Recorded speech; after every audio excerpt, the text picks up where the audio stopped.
Welcome everyone to another video here on the channel. Today it's going to be an interesting one because we're going to be talking about color correction, 32-bit EXRs, and how to export things so that we can do a little bit of changes in post-production. So post-production is one of those things that's very, very important. It's not really my forte. It's not the thing that I do the most when working in projects, but it's very important that you as a 3D artist know how useful this can be to generate changes on your final images. Now this will be a little bit theoretical. We're going to be talking a little bit about like the science or the math behind these things. So yeah, just get ready and let's go.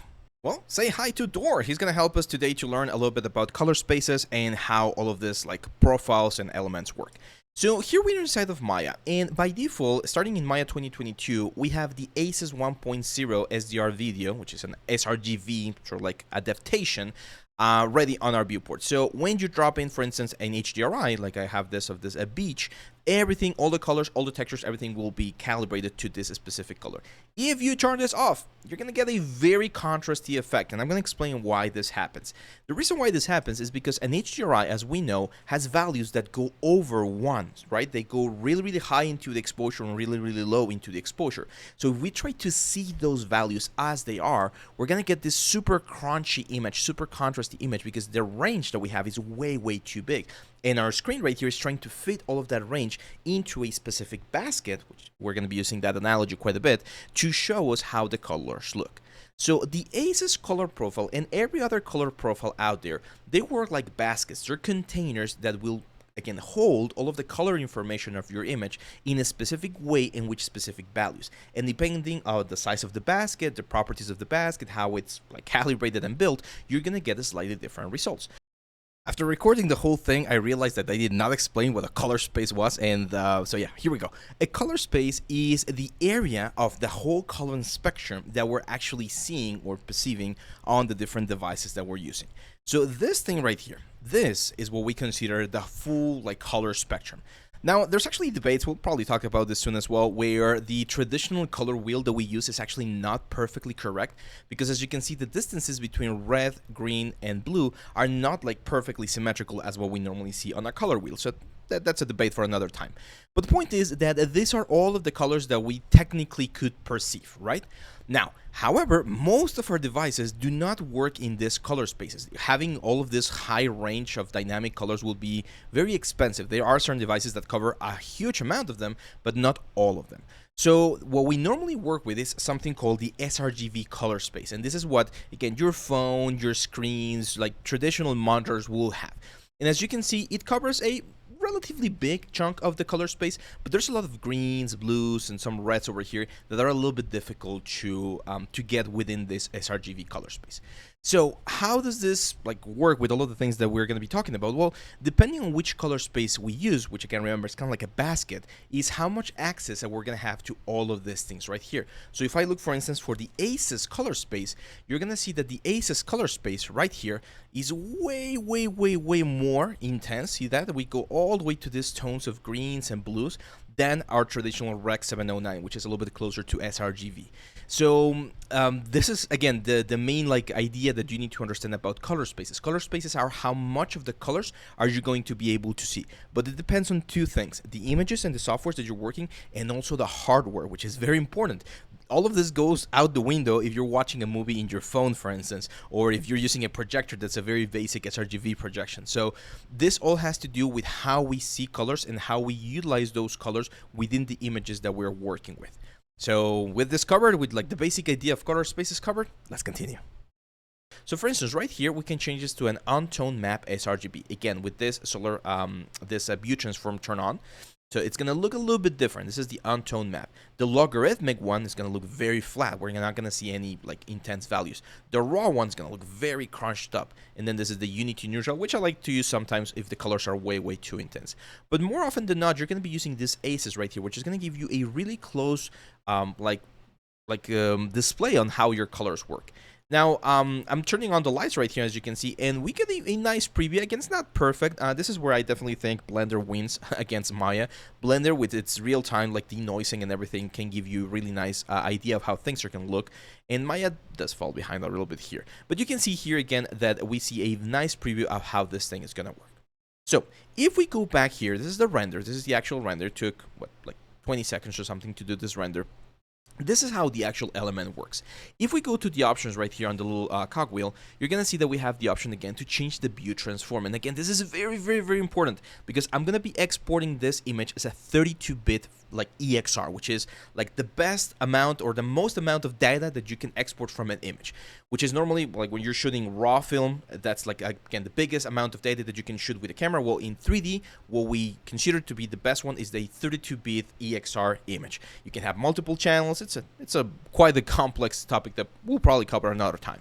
So when you export a 32-bit image, you're pretty much exporting all the possible information and all the possible range so that people doing the post-production can work with those images and generate the final result that they want. And I'm going to do a very quick tangent right here. If you're working in the small projects and small studios, more often than not, what you see right here on your final render is what you're going to be showing on the final movie. But in every single like big production, big film, big commercial, there's always going to be post-production involved. Color correction, more effects added on top, stuff like that. So the final render that you get here might not be the final render that's going to be seen on the movie, right? So that's why you might not need to worry too much about these topics if you're working on smaller scope of projects, but for big projects, it's important to know the information. So if we go again here to the view transform, it's the same thing that we had on the viewport. We can change how this thing looks. So this is the logarithmic, this is the raw, which looks horrible, of course, and this is the toned, again, the adapted colors. So all of the colors that leave behind or that are like interpreted on the render, they're adapted so that they fit this ACES color space, and we get this very nice image right here. I've heard this thing where people say, hey, why doesn't Blender has this? On the newest versions, it does have a more filmic and other things that you can use to generate a closer effect. I'm not sure if it has ACES. If it does, let me know in the comments, because I haven't done a lot of rendering lately on Blender. But yeah, this is again the basket, the color space that we're using to display the colors that live within our scene. So if I go over here to File and I save this as a multi-layer EXR, I'm going to save this as it's on the desktop already, we can bring this into a software such as DaVinci. Do not try to bring your EXRs, 32-bit EXRs into Photoshop, because unfortunately Photoshop is not really built to work with 32 bits. You can do it, but it's not perfect. So if you're going to be doing color grading and stuff like that, you definitely want to have a software that's specifically designed to do color grading. So over here, I'm going to drop in my image. This is right now just an image, but of course you can extrapolate this to a whole like sequence of elements. So there we go. And if we take a look, well, edit. Let's bring this to our cinematic. There we go. And this is what we're going to see. Now, as you can see, this already looks quite nice as it is. It's not exactly the same. And this is one of those things that, again, if you're going to be doing post-production, you really need to talk about, or to whoever is in charge of the pipeline, to make sure that you get everything as close as possible. Because you can see that the difference from what we see here inside of Maya, and what we see here inside of DaVinci is a little bit different. This one's a little bit more saturated, and I'm going to explain why. Here inside of Maya, we're using again this ACES effect, this ACES element, and we're getting this specific result. In DaVinci, if you're not getting a nice image from the beginning, that's because you need to change a couple of things on the project settings. On project settings, especially in color management, I'm going to be using this ACES ZCT color science, ACES version 1.03, which technically is the closest one to the one Maya has. There's newer versions, of course, you can try them out. And then here, this is very important, on the ACES output transform, you want to export, or you want to be able to see the image on a transform, on a color space again, that works with what we're doing. So this one is Rec 709, which as we shown, or I'm not sure if I shown this on the image, but Rec 709 is going to be a lot more advanced. So this one, Rec 709, it's the pink one. So it's very, very close actually to the sRGB. So it's the closest one that we can get to sRGB. So if we use Rec 709 and all of these outputs right here, we're going to get the image that we have. If we leave this by default, like DaVinci YRGV, even if it's Rec 709 right there, you're going to see that the colors look similar to what we got in Maya when we were using the raw information, right? So this raw information right here, that's pretty much what DaVinci is telling you. It's like, hey, this is the raw information of the colors. This is what you're telling me it should look like. This is it. It's like, yeah, I mean, that's the raw information, but we don't want the raw information. We want the adapted information. So again, File, Project Settings, and we're going to set this to ACES CCT, ACES 1.3, Rec 709, and hit Save. So since Rec 709 is a little bit better than sRGB, you might see a couple of differences again on the colors. So for instance, again, we go here to ACES, I'm going to see that the pinks on this part of the armor are a little bit more saturated. And here's where the color correction comes into play. So if we go to the color section right here, this is where the post-productions, again, like I'm being completely transparent here. I don't do this a lot, but this is where the people who are doing color correction will be working and adding a bunch of different nodes to isolate different parts of the character, the background, things like that, and modify things nice. However, I'm still going to give you guys a little bit of an idea of how this works. So this right here, this is our curves. I'm pressing this button right here. These are the curves that are currently on our image. So most of our colors, as you can see, are quite balanced. We do have some highlights, we do have some shadows, but most of them are quietly balanced here in the center. This is the waveform scope, again, where most of our stuff is. And this right here are the color wheels. You probably have seen people moving them around to generate a different effect. Well, these are the color wheels that we can modify. Normally, you would use nodes to keep everything procedural. I'm gonna just do it straight here on the master comp, and it works very simple. If you want to make this thing warmer or cooler, you can use this one right here. So we can push them to make it warmer, or we push it to make it cooler. And again, the cool thing about working with a full or a 32-bit EXR is that you have a lot of range. So you can really push these colors quite a bit, and you're not going to destroy the image because, again, there's a lot of image right here. There's a lot of information that you can use. Let's expand this a little bit so you can see. There you go. So this one right here, warmer and cooler. You see how far I need to push this before we start breaking the pixels? That's 3,000 like points there on the temperature. That's way too much. But it allows us to, again, modify things and generate a slightly different effect. This is where you would have your art director right here or the client be like, oh, make it a little bit more cooler or make it a little bit warmer. And it's just a matter of playing. Now here we got lift, gamma, gain, and offset. Lift is going to mainly affect your shadows, gamma is mainly going to affect your midtones, and gain is mainly going to affect your highlights. Offset is going to be a little bit more of a full effect. As well of this guys right here, like this top guys right here, these are going to change everything like pretty much in general aspect. So for instance, if we bring this back to 0, which was original color, and I'm like, hey, I want the shadows to be a little bit cooler, right? Well, we can grab the lift and push the lift a little bit here to the cool side, and you're gonna see that the cool side, the shadow side of the character is gonna get a little bit cooler. And then I can go to the gains, which is gonna be the highlights, and be like, hey, I'm gonna make them a little bit warmer. I'm gonna warm them up a little bit right there. So now I'm doing color correction. Very simple like way of color correcting things, right? But I am doing a little bit of color correction to generate a change right here. And this is gonna allow me to not have to deal with re-rendering things again. This is why color correction and post-production is so important, because imagine that we've already rendered the whole sequence for this thing. We've done, I don't know, like 2,000 frames of the shot, right? And it took us 3 days because we have a single computer. And then the client sees this and they're like, oh, I like it, but could it be a little bit warmer? Could it be a little bit cooler? Can we change the colors of the skin a little bit? Well, this is where color correction comes into place, because if you have things set up properly, you are going to be able to do this here on the color correction side of things. We can bring the saturation down a little bit. So for instance, if it's a little bit too saturated, we can bring it down. If we want to change the hue and make the colors a little bit yellower, in this case, for instance, or a little pinker, right here, right? Like that's how we change it. And you can see this is why I like the waveform over here, because you can see how colors are changing and being modified. So if we push it right here, you can see that the greens are going up and the blues are going down. So it tells me that the image is going to have more greens than blues. So if you want to keep things balanced, you're going to be playing with this elements right here and try to find a point where elements are a little bit more balanced. Offset again is going to be more of a general tone, so if everything needs to be a little bit cooler, we can change the offset here a little bit and push this around. As you can see, the middle point of the graphs doesn't move too much. Like I would really need to push it to change everything. It's a very subtle changes that we play with until we find something that looks as cool as what we want. So this is the sort of like general idea of how color correction works with an OpenEXR file, and again with a specific workflow, which in this case we're using ACES and Rec 709.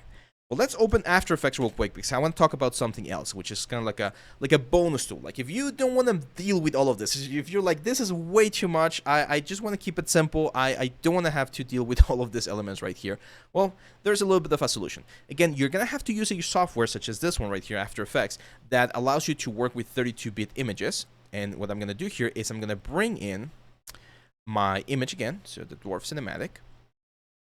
There we go.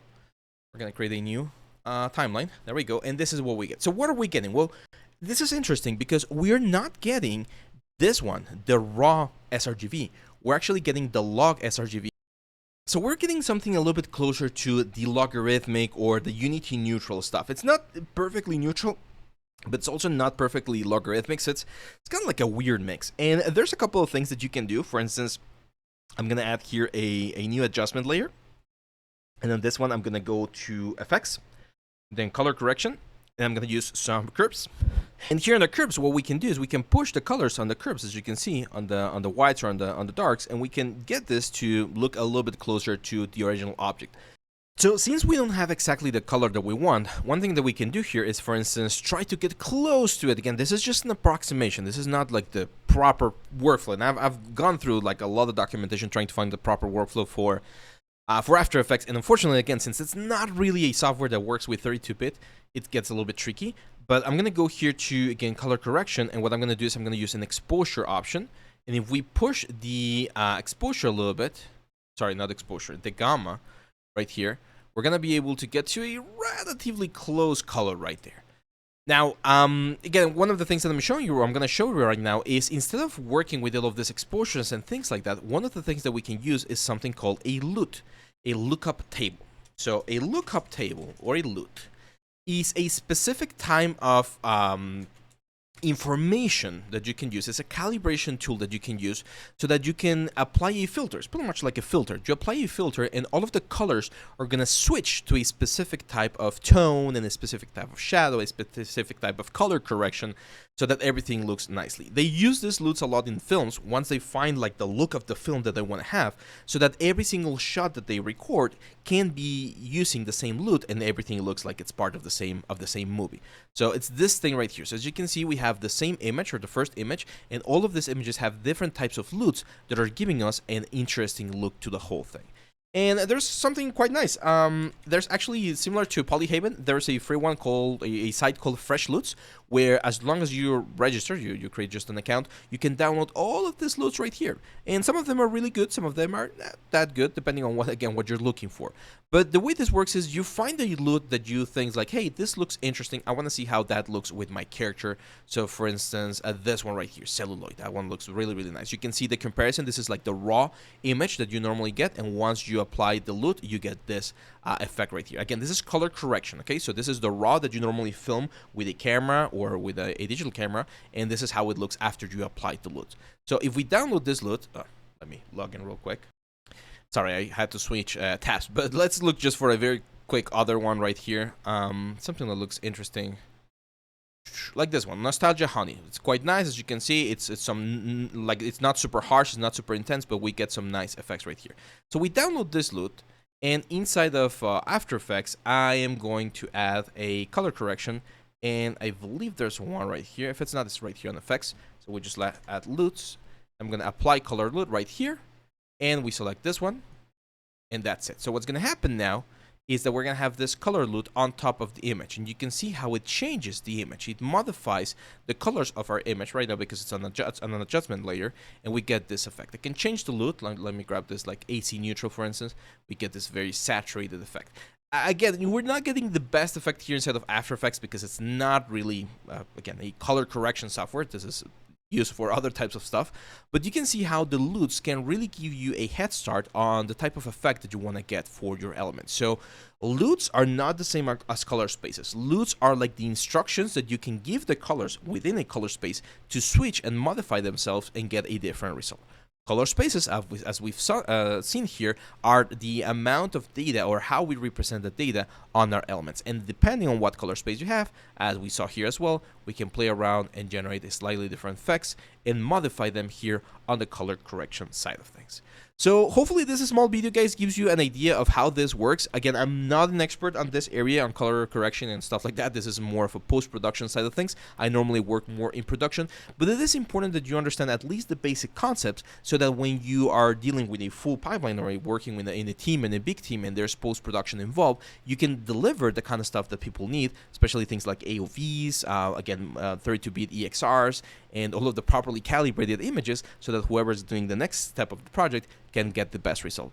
But if you're never going to be working on a big team and you just want to know a little bit about this, then just know that you can use DaVinci, which is, by the way, a free software, to bring your renders and change things a little bit. As you can see, I really like the difference. This is, again, the basic render that we got here from Maya. Just a very basic image, and I definitely like how this one right here looks. It might be a very subtle change, but hopefully you guys can see it. And that's it. If you want to learn more about the 3D world, don't forget to subscribe right here on the channel. We're going to have more stuff about a lot of stuff. There's a lot of topics that we've been, or you guys have been recommending on the live streams. So make sure to join our Discord, check our Twitch, join here in the YouTube. And of course, if you want to support us or you want to learn how to do this character right here, check our premium course down here in the description about Substance Painter. That's it, guys. I'll see you back on the next one.